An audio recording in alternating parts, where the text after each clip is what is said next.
Olá pessoal do segundo ano, aqui quem fala é o professor Grilo, essa é a Biologia Frente A e dando continuidade à zoologia, ou seja, ao estudo dos animais, portanto um enfoque no reino animal, veremos aí o filo dos plateumintos, ou seja, dos vermes achatados, e o filo dos nemateumintos, ou seja, o filo dos vermes cilíndricos. A princípio, eles são chamados, em conjunto, filo plateumintos e nemateumintos, como o filo dos vermes. Esta aula se concentra na aula 5 a 7, da frente A, página 359. Nesta figura, podemos observar à nossa esquerda um representante do filo dos plateumintos, uma planária terrestre, mostrando o seu corpo dorso-ventralmente achatado, enquanto que, no lado esquerdo, um Ascaris lumbricoides, a lombriga, popularmente conhecida. E veja, é um verme de forma cilíndrica.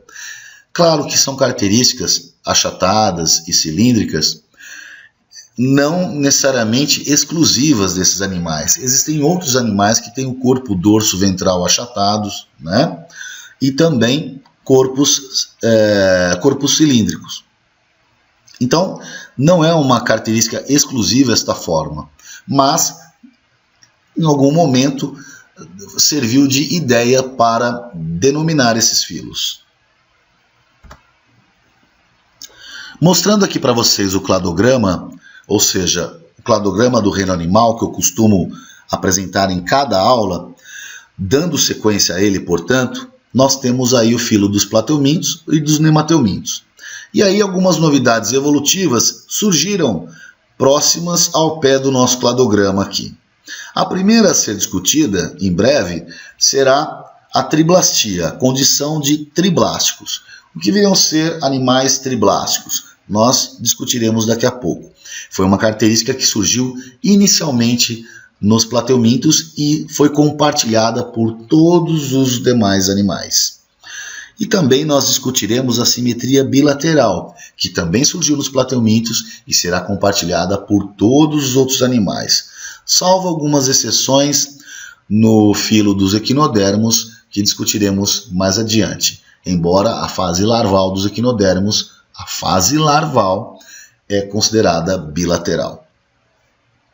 Falando um pouquinho de características exclusivas. As características exclusivas em um cladograma, geralmente elas se encontram nesta região vertical ao ramo que deu origem ao filo, neste exemplo. Aqui nós vamos encontrar uma característica denominada acelomado. Essa característica acelomado significa sem cavidade corpórea, sem cavidade corporal. Ou seja, são animais que apresentam um corpo maciço, não há espaços dentro do seu corpo. Portanto, eles são chamados acelomados. Enquanto que nos nemateumintos, nós vamos encontrar uma característica exclusiva do filo, somente eles são denominados assim, por apresentarem uma cavidade, mas essa cavidade tem alguns detalhes que não faz desses animais ainda conhecidos como celomados, mas sim por outra denominação, ou seja, pseudocelomados. Então, nos próximos slides eu estarei tratando principalmente sobre essas características. Em termos de vestibular, o que vale ressaltar são essas características evolutivas, essas novidades evolutivas que encontramos nos filos seguintes. Falando um pouquinho sobre plateumintos, somente agora sobre plateumintos, as características gerais desses grupos, tá? Eles são constituídos por animais de corpo achatado, embora vale relembrar que essa condição, essa característica, corpo achatado, ela não é exclusiva dos plateumintos. Outros animais apresentam o corpo achatado dorso-ventralmente, por isso eu estou tratando aí como características gerais, assim como também a simetria bilateral. Antes de falar da simetria bilateral, só gostaria de pontuar para vocês os representantes dos filos plateumintos. E aí nós temos a tênia, que é um animal hermafrodita, ou seja, também conhecido como monóico, portanto vai apresentar o sexo masculino e feminino internamente ao seu corpo. Ela é capaz, portanto, de se autofecundar e assim se reproduzir. Mas também teremos indivíduos conhecidos como Esquistossoma mansoni, onde temos o macho e a fêmea.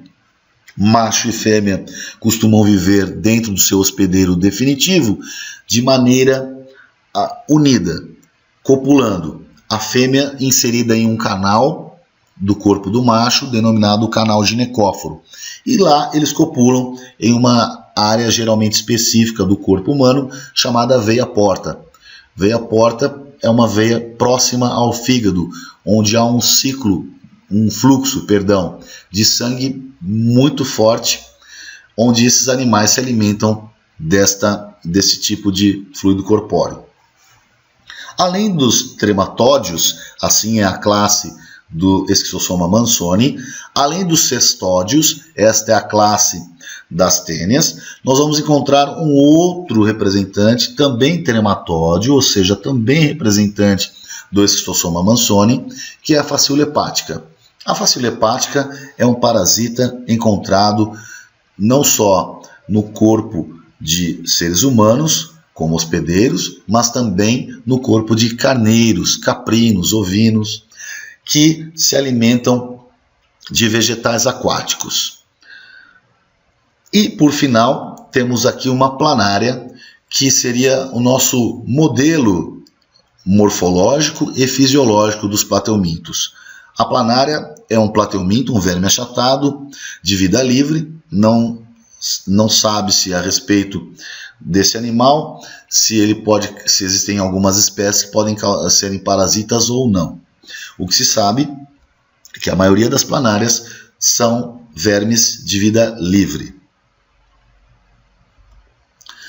Simetria bilateral, retomando esta característica, não é uma característica exclusiva dos plateumintos, ela surge no filo dos plateumintos, mas vai se estender para todos os filos. O que significa simetria bilateral? Significa que, se eu traçar um plano geométrico, eu acabo dividindo esse animal em duas partes semelhantes. Não diria idênticas, mas semelhantes. O lado esquerdo, muito semelhante ao lado direito. Então, esta simetria bilateral ela será encontrada não só em plateumintos, mas todos os demais filos que trataremos a seguir. Enquanto que nos filos anteriores, ou seja, quinidária, por exemplo, a simetria não era bilateral, a simetria ela era radial. E nas esponjas, nos poríferos, nosso primeiro filo, o filo mais basal de todos os representantes do reino animal, a simetria ela era, quando tinha simetria, radial também, embora a maior parte dos poríferos são assimétricos, não tem uma simetria. Voltando aos plateumintos, são os animais, como eu já disse anteriormente, os primeiros animais triblásticos, os primeiros animais a apresentarem uma mesoderma, ou seja, o terceiro e último folheto embrionário, também conhecido como folheto germinativo. Folheto germinativo porque ele irá germinar, ou seja, originar outros tipos de tecidos encontrados já na fase adulta. Assim como a ectoderme, que é um tecido embrionário, aqui está a ectoderme, representada em um embrião. A ectoderme é um tipo de tecido embrionário que poderá e dará origem à epiderme e também ao sistema nervoso de praticamente todos os animais. Então veja, é um único tecido embrionário que dará origem a vários outros tipos de tecido. Como exemplo, eu mencionei a epiderme e o sistema nervoso, mas existem outros tipos de tecido em que a ectoderma, que é um tecido embrionário, ou seja, um tecido germinativo, irá germinar futuramente na forma adulta desses animais. Enquanto embrião, nós temos aí esses tecidos embrionários. A ectoderme, pela cor amarela, a mesoderme, que é a novidade evolutiva que os plateumintos trouxeram para nós, coloração aí em vermelho, e a endoderme, a mais interna, o revestimento mais interno do embrião, ok? Veja, esse desenho, esse esquema, ele compara, portanto, dois tipos, os animais triblásticos, que apresentam 3 folhetos embrionários, e os animais diblásticos, que só apresentam 2. Quais seriam esses dois? Apenas a ectoderme e a endoderme. Os únicos animais diblásticos que nós conhecemos no reino animal, os únicos que são diblásticos no reino animal, são os quinidários, ou seja, representantes como água-viva, corais e aí por diante. Já os animais triblásticos seria de plateumintos até o último filo, ou seja, o filo dos cordados. O nosso filo, pessoal, o filo dos seres humanos. Aqui mostrando a condição acelomado que os plateumintos possuem. Ou seja, se você observar aqui, ó, nosso primeiro esquema, o esquema à direita, nós vamos observar um plateuminto, uma planária, e eu fiz um corte aqui mostrando internamente essa planária. Se você notar, neste corte não há praticamente nenhuma cavidade, são animais maciços, não há espaços entre os tecidos. Em amarelo aqui, ó, nós temos a representação da ectoderme.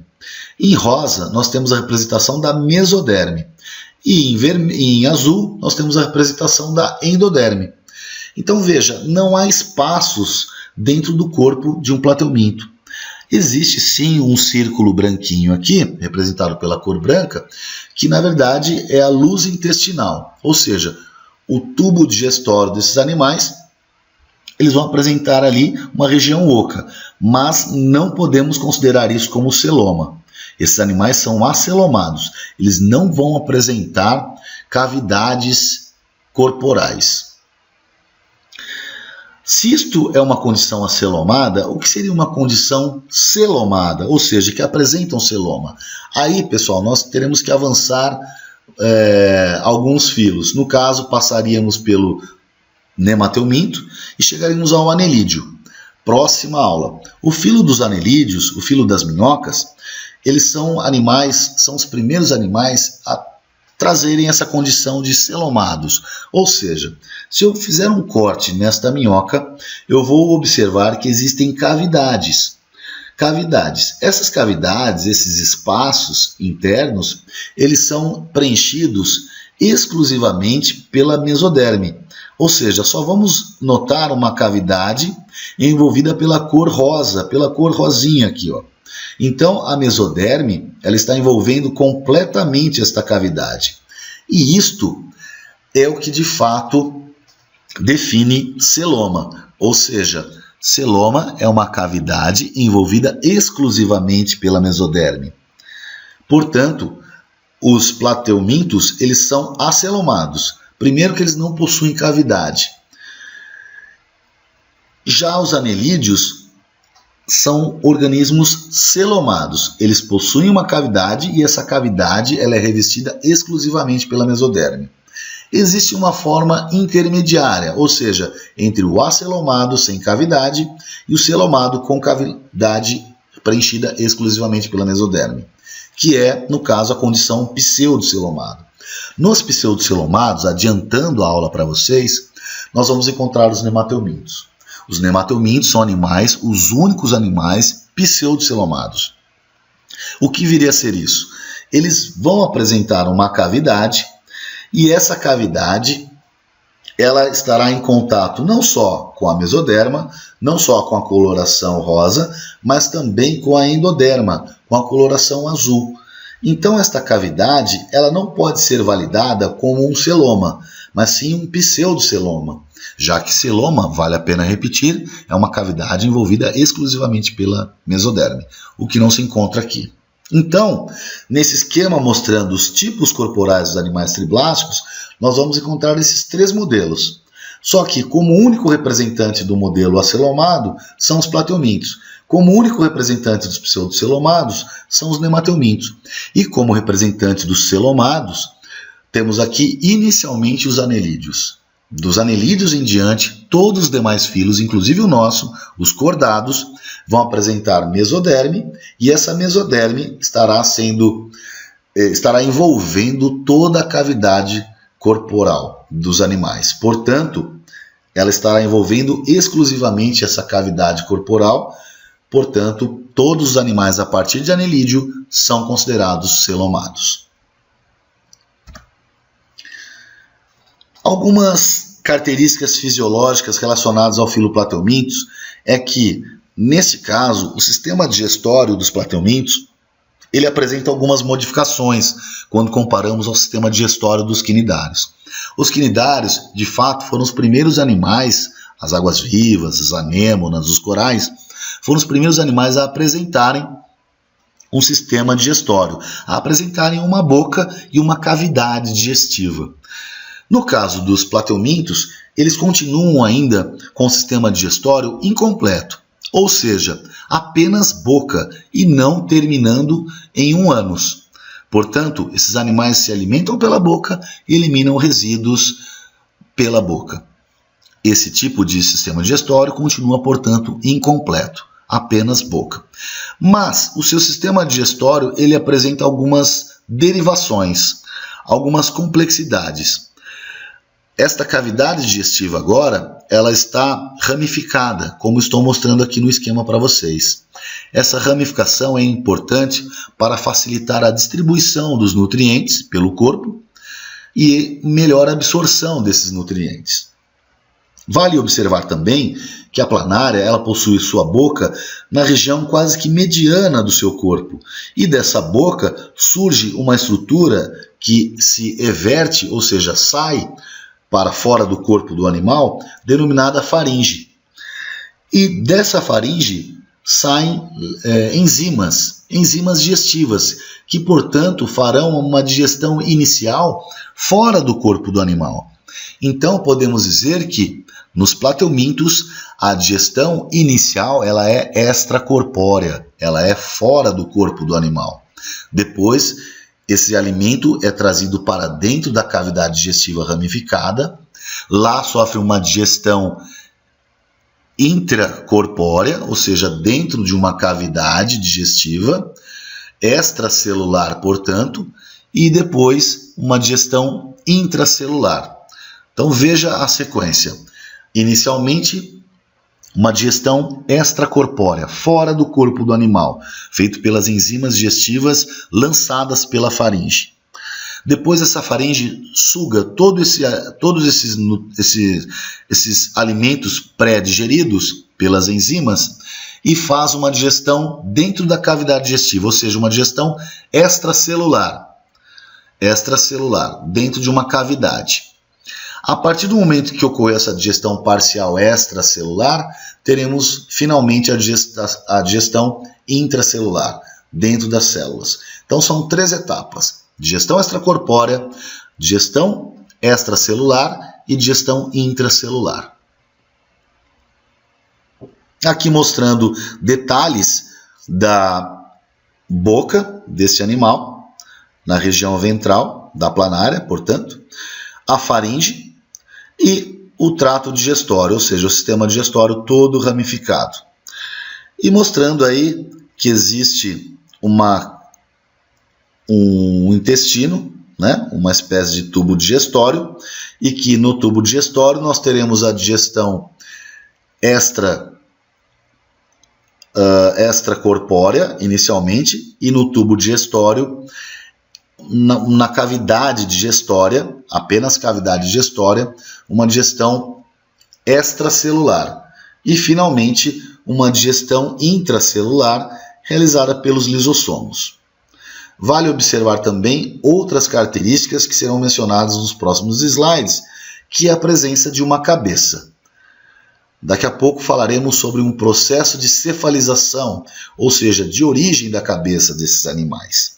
Coisa não observada, característica não observada nos quinidários, nem muito menos nos poríferos. No que se refere ao sistema excretor, esses animais eles utilizam uma espécie de estrutura chamada células-flama. As células-flama elas estão inseridas dentro do corpo do animal, capturando os fluidos corpóreos através delas e canalizando através de um sistema até chegar aos poros. Os poros são aberturas externas por onde esses animais estarão eliminando as excretas nitrogenadas. Sistema nervoso. Diferentemente do sistema nervoso dos quinidários, o sistema nervoso dos platelmintos apresentam concentrações de células nervosas. Lembrem que nos quinidários o sistema nervoso ele se encontra espalhado, difuso. As células nervosas, os neurônios estão de maneira espalhada, difusa. Diferentemente dos plateumintos, onde nós encontraremos aí concentrações de gânglios nervosos, ou seja, concentrações de células nervosas, dando origem a esses gânglios.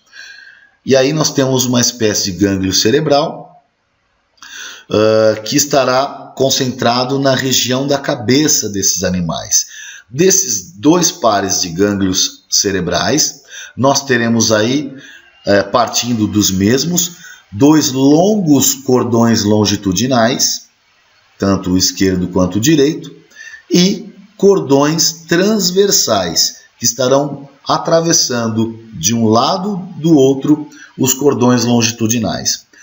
Em outras palavras, pessoal, o sistema nervoso de uma planária lembra muito uma escada de corda, feita por cordões nervosos longitudinais e cordões nervosos transversais. Os longitudinais também são conhecidos como cordões nervosos laterais. Lembre-se que agora nós estamos falando de gânglios, concentrações de células nervosas, coisa que não existe, característica que não existe em quinidários, onde as células nervosas estão espalhadas. Aqui temos como representante uma hidra, um quinidário, mostrando essa diferença do sistema nervoso dos quinidários, o filo anterior, em relação aos plateumintos, o presente filo. Aqui mais uma vez, detalhes desse sistema nervoso ganglionar dos plateumintos, os nervos transversais, o cordão lateral ou cordão longitudinal, e os gânglios cerebrais. Aqui discutindo o fato do processo de cefalização, ou seja, temos aí agora a presença de uma cabeça, onde na cabeça vamos encontrar uma concentração de órgãos do sentido, como os ocelos. Essas duas manchinhas aqui são gânglios cerebrais e também ocelos. Ocelos, vale a pena dizer, são estruturas que não têm a capacidade de formar imagens, mas assim apenas detectar áreas de maior intensidade luminosa em relação a áreas de menor intensidade luminosa. O processo de cefalização foi importante para a evolução dos organismos. Agora, esses animais, eles apresentam uma direção, um sentido, e também uma separação corporal, ou seja, temos a região pela primeira vez uma região anterior e pela primeira vez uma região posterior. Não se observa essa condição em quinidários e muito menos em porífera. Nós não vamos observar aí uma região anterior e posterior em quinidários e porífera, mas sim agora no presente filo em plateumintos, que daí em diante ele irá ocorrer essa região anterior e posterior, é uma característica que irá ocorrer graças ao processo de cefalização em todos os demais filos.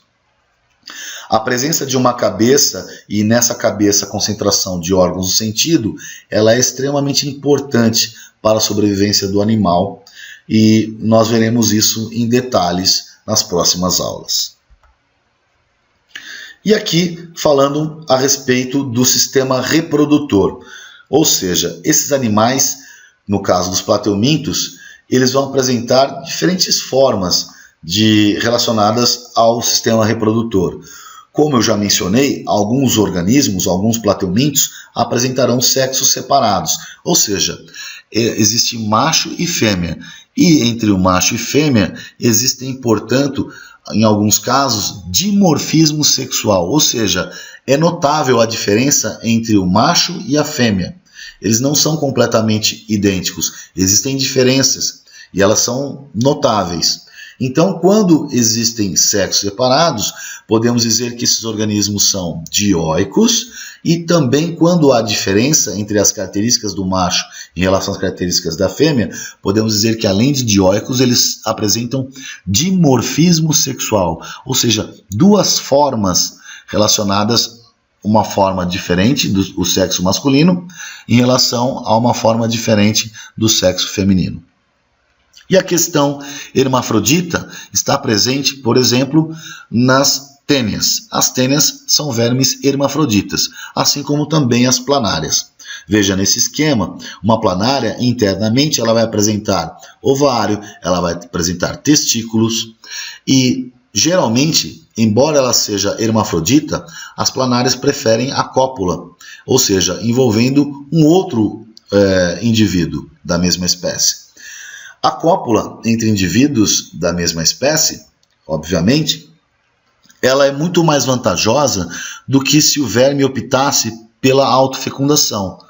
Isso está relacionado a questões de variabilidade genética, que podemos tratar nas próximas aulas.